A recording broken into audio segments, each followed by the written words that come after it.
बिस्मिल्लाहिर्रहमानिर्रहीम। अस्सलाम वालेकुम। आज बनाएंगे तंदूर पे मिस्सी रोटी। बहुत मज़ेदार फरमाइश भी आ रही थी कि मिस्सी रोटी बनाएं, और कुछ को शिकायत है जिनके पास तंदूर है कि हमारी रोटी अकड़ जाती है, नरम नहीं होती। तो इसकी भी आपको टिप दूंगी कि ये नरम कैसे होती, सॉफ्ट आपको लगेगी रोटी जब आप खाएंगे। और इसके किनारे टूटे फूटे से होते हैं, वो भी नहीं होंगे, बिल्कुल गोल रोटी होगी। वो कैसे होगी, इसकी भी एक टिप है जो कि मैं आपको वीडियो के दौरान बताऊंगी। प्लीज़ पूरी वीडियो देखा करें, जिससे आपको अच्छी और सही रेसिपी आपको मिलेगी और बना सकेंगे अपने घर में। तो शुरू करते हैं। बेसन मैंने लिया है 3 कप। 3 कप बेसन लेंगे फुल भर के। ये मेरे पास 1 कप का नाप है। 1 कप गया, दूसरा कप, और ये तीसरा कप। ये हो गया बेसन का हिसाब। आटा है 1 कप, और आधा कप मैंने इसमें और डालना है मज़ीद हरा धनिया। हरी मिर्चें हैं इसमें 2 टेबलस्पून, या हस्बे ज़ायका मेथी 2 टेबलस्पून, सूखी कसूरी मेथी जो होती है, और कुटा और ज़ीरा धनिया मिला के कूट लिया, और ये है 2 टेबलस्पून। लाल मिर्च कुटी 1 टेबलस्पून, या हस्बे ज़ायका। लाल मिर्च पिसी 1/2 टेबलस्पून। धनिया आधा कप, पुदीना आधा कप। धनिया कम ज़्यादा या पुदीना कम ज़्यादा आप कर सकते हैं अपने मर्ज़ी के मुताबिक। प्याज 1 कप बहुत बारीक कटा हुआ। नमक 1 टीस्पून।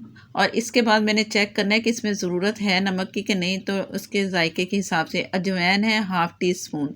इसको मैंने मिक्स कर लेना है। आधा कप आटा मैंने मज़ीद इसमें शामिल कर दिया, सारा मिक्स हो गया। मिक्स इसलिए कर रहे हैं कि हर चीज़ इसमें मिक्स हो जाए, और जो सब्जियों का पानी होता है ना, नमी, वो उससे भी पता चलता है कि इसमें कितना पानी लगना है। वो सारा हिसाब करके थोड़ा थोड़ा पानी करके आपने इसे गूंदना है। थोड़ा सा पानी करते करते ये इस तरह की इसकी शक्ल आ गई है। ज़्यादा पानी से नहीं, आपने डो तैयार करनी। इस तरह की डो होनी चाहिए कि आप उठाएं ना तो वो टूटे, बस और नहीं।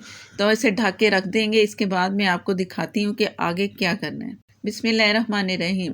हल्का सा पानी का हाथ लगाया। जो बेसन और आटे की डो थी ना, अब वो नरम हो चुकी है। ये रख दो ना, इसे गूंद के आप थोड़ा सा हल्का सा, जैसे पहले हमने गूंदा है, तो उससे डो जो होती है नरम होती है। अब हल्का हल्का हाथ लगा के मैंने गूंद लिया तकरीबन 15 से 20 मिनट। आपको पेड़ा भी करके दिखा दिया। आप छोड़ देंगे। इसके बाद पूरे टोटल पेड़े करके आपको दिखाती हूँ। ये आप देख लो, 8 पेड़े बने हैं हमारी रोटी के। जो जितनी हमें रोटियां बनानी है वो टोटल मैंने पेड़े करके आपको दिखा दिए। जो हिसाब आटे और बेसन का था, तो ये से 8 रोटियां बनेंगी। ये मैंने आटा इसमें डस्ट किया, और रोटी को ज़्यादा बेलना नहीं है, मोटा रखना है। अगर पतली रोटी रखेंगे ना तो रोटी अकड़ेगी। इस चीज़ का आपने ध्यान रखना है। ये मैं किनारे इसके बेल रही हूँ ना, तो ये टूट नहीं रहे। ये टूट इसलिए नहीं रहे कि इसमें जो आटे का और बेसन का जो बैलेंस है ना, वो बिल्कुल ठीक है। गद्दी ली, इसे हल्का पानी लगाया, हाथों पे पानी लगा लगा के आपने इसको गीला करना है। और ये रोटी उठाई, और इसके ऊपर हल्का ये पहले फोक से इसे निशान लगा लें, फिर हल्का हाथ लगा के ना एक दफ़ा लगाना है बस। ये दूसरी रोटियों के साथ नहीं आपने करना। सिर्फ बेसन की रोटी जब बनाएं तो तब पानी लगाना है आपने इसकी ये वाली साइड, जो तंदूर को चिपकेगी। अगर नहीं लगाएंगे तो तंदूर में जैसे रोटी लगाएंगे तो गिरेगी। तंदूर को मैंने आधा घंटा पहले गरम किया, दोनों साइडों से गरम किया। जहाँ से सुराख नज़र आ रहे यहाँ भी ऑन किया, इधर से अंदर से आधा घंटा ऑन किया, और इसे ढक दिया। अब आपके सामने है। और जो साइड वाले बर्नल है ना, जब मैं रोटियां लगा दूंगी, इस तरह ये लगा रही हूँ, दबा के लगानी है, तो साइड वाला हल्का कर लूँगी उसका चूल्हा, और जो सेंटर वाला है ना वो तेज़ करके ऊपर से ढक देना। तकरीबन कोई 6 से 7 मिनट चेक करें। नहीं कलर आया तो फिर आप दोबारा देखते रहे। इस वक्त देखते रहना है, एकदम रोटी जल भी जाती है। जैसे देखें थोड़ा सा कलर नज़र आ गया है, तब आपने रोटी उतारनी है, और हल्के हल्के हाथ से उतारनी। जो खुरपी उन्होंने दी है उससे उतार लें, या जो चिमटा है उससे उतार लें। अब इसे मैं ढक के छोड़ दूँगी तकरीबन कोई 5 से 6 मिनट। इसके दौरान, इसके बाद आपने देखते रहना है रोटी जल तो नहीं गई।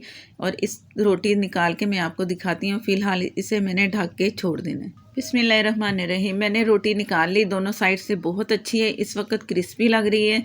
और ऊपर से दोबारा ढक देंगे, रोटी पकने के लिए छोड़ देंगे। इसमें 3 से 4 रोटियां लगती हैं। थोड़ी थोड़ी करके निकालते बनाते जाएं और लगाते जाएं। और इस तरह आप ये निकाल के रोटी फ़ौरन क्या करना है, पानी का छींटा लगाना है।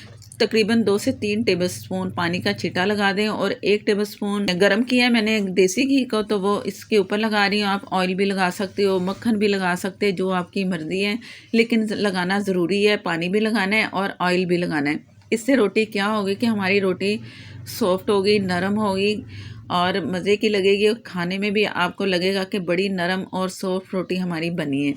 और ये ऑयल हर तरफ आपने लगाना है, जहाँ नहीं लगाओगे वहाँ से आपको रोटी ड्राई ड्राई लगेगी। ये काम आपने ज़रूर करना है। ये काम करके इसके बाद आपने इसे ढक देना है किसी भी अच्छे बर्तन में जिससे हवा ना निकले, और उसके बाद फिर आप खाएं और रोटी को पकड़ के देखें कितनी नरम और सॉफ्ट है। खाने में भी इतनी ही सॉफ्ट लगेगी। मैं आपको तोड़ के टोटल दिखाती हूँ कि ये कितनी इसमें रोटी में नरमी है। कुछ को शिकायत है कि रोटी अकड़ जाती है, तो आप इस तरह मेरी रेसिपी पूरी देखिए और ट्राई करें। जिनके पास तंदूर है, जिनका दिल चाह रहा है कि तंदूर ख़रीदना है, तो ये शाह आलम मार्केट लाहौर से मिलेगा। जहाँ चूल्हों वाली दुकान और गीज़र हीटर मिलते हैं ना, वहाँ से आप पता करोगे तो आपको ये मिल जाएगा तंदूर तकरीबन 5000 में। और ये जो चटनी नज़र आ रही है, ये टमाटर और प्याज की चटनी है। मैंने थोड़े ही दिन पहले बनाई थी, आप ये भी ज़रूर ट्राई करना है। इसके साथ बहुत ही मज़ा आता है, किसी सैलड की ज़रूरत नहीं होती। इसका लिंक आपको मिल जाएगा। अगर आप मेरे चैनल पर नए हैं तो प्लीज़ मुझे सपोर्ट करने के लिए मेरे चैनल को सब्सक्राइब कर लें। साथ में जो बेल है ज़रूर प्रेस किया करें, उसी से ही आपको नोटिफिकेशन मिलेगा। फेसबुक पर हैं तो प्लीज़ लाइक कर दिया करें, शेयर कर दिया करें और चैनल पेज को फॉलो कर लें प्लीज़ प्लीज़। और नेक्स्ट वीडियो तक के लिए इजाज़त दें। अल्लाह हाफिज़।